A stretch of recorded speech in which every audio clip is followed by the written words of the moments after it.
the Broadside, day 780.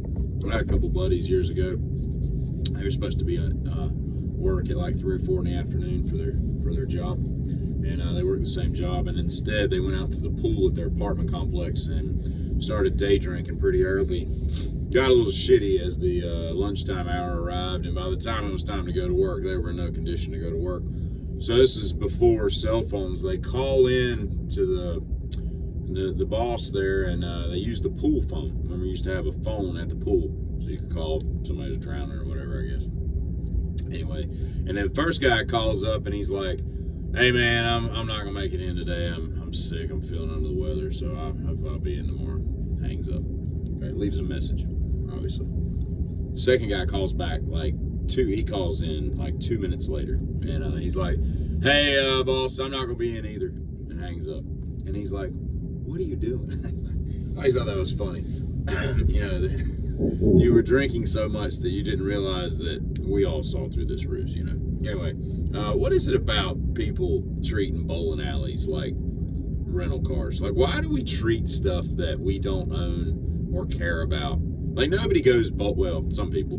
Most people that bowl are not going to bowl again, or they're not going to bowl for like another 8 years, right? It's a very it's like Top Golf, PGA tours not going. Tour professionals not going to Top Golf. People that play golf are probably not going to Top Golf that much, right? They might try it out, but it's really just a bunch of riffraff that I can swing a club, I can get a baseball, I can get a golf club, and they're just dicking around. But I don't understand what it is about like places like Top Golf and bowling alleys that people just treat it like it's just the worst scum on earth. Like, what is it within our being that makes us just mistreat things that we don't care about? I don't understand that. And you can look at rental properties the same way. You got good renters and bad renters. Ask anybody who's rented to anybody what a bad renter is. You come in there and you got to rebuild the entire house before you rent it to the next guy, because people are just slobs. They park in the driveway, they're marking on, like, you ever been in a house where people write on the walls? Like, they just allow their kids to just marks a lot the whole house. Look, how did you grow up? Like, what kind of monkey commune did you grow up in where you can just indiscriminately write on the walls? My parents would have beat the ever-living dog shit out of me if I'd even so much just pulled a cap on a pen and put it to the... I don't understand that. And I saw a video just yesterday with a guy bowling, and he throws the ball, like, seemingly intentionally, up into the ceiling, and it just disappears. The ball, I don't know where the ball went, because it's just like, drop ceiling. It's not like it holds a lot of weight.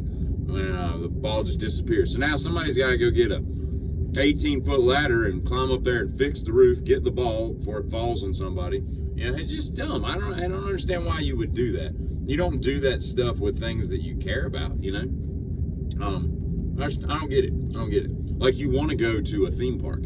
You enjoy rides and all, but you don't go to the theme park and, like, start destroying things intentionally because you want to be there. You're enjoying it. Like, it's a fun pastime. I just don't understand humans, man. And I heard something the other day that struck a real big chord with me. A guy had an idea that the median income, as we talk about congressmen voting for their own, job performance raises, which is ridiculous. You should never be able to approve your own job, salary increase. But yeah, they make $174,000 a year, which, depending on where you live, it's a lot of money.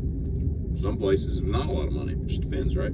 If you're in rural Alabama, it's a lot of money.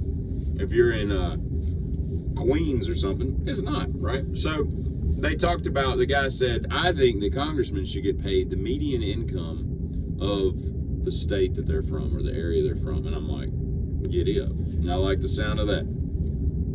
If you're from rural West Virginia, you ain't making $174,000, because guess what? Your constituents, on average, are not making $174. So I like that. I thought that was pretty cool.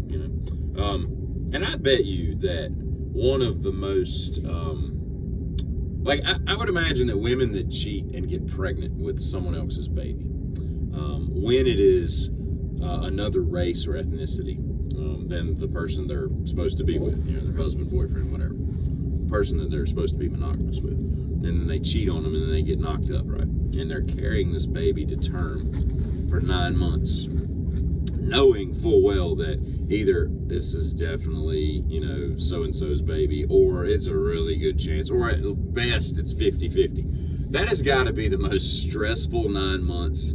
You know, it's one thing if you cheat, like you're dating a white guy and you cheat with another white guy. The baby, you know, it's going to come out and you're like, hey, it's yours. And he's going to be like, he's going to raise it like his own until one day he's sitting there and he's like, this child looks nothing like me, or whatever. But maybe he never knows. I don't know. Maybe she keeps that secret to the grave. And I mean, it's not like you got a reason to do a DNA test in your life unless there's a suspicion. But if you've gotten pregnant by someone, you know, who's completely the different race, and the baby's completely not going to look like two white people, for example, that's got to be so stressful. You would think that they would lose the baby just from the stress of the pregnancy, because they're just sitting there like sweating, like, oh my God, I'm about to have a baby next month, and he is going to flip his as he should, by the way. So don't hear me wrong. I just think that must be just the wildest ride. It's amazing to me that those women carry those babies to term, unless they've just somehow drowned that trauma deep down. Anyway, it's 19 degrees here today. Have a good cold one.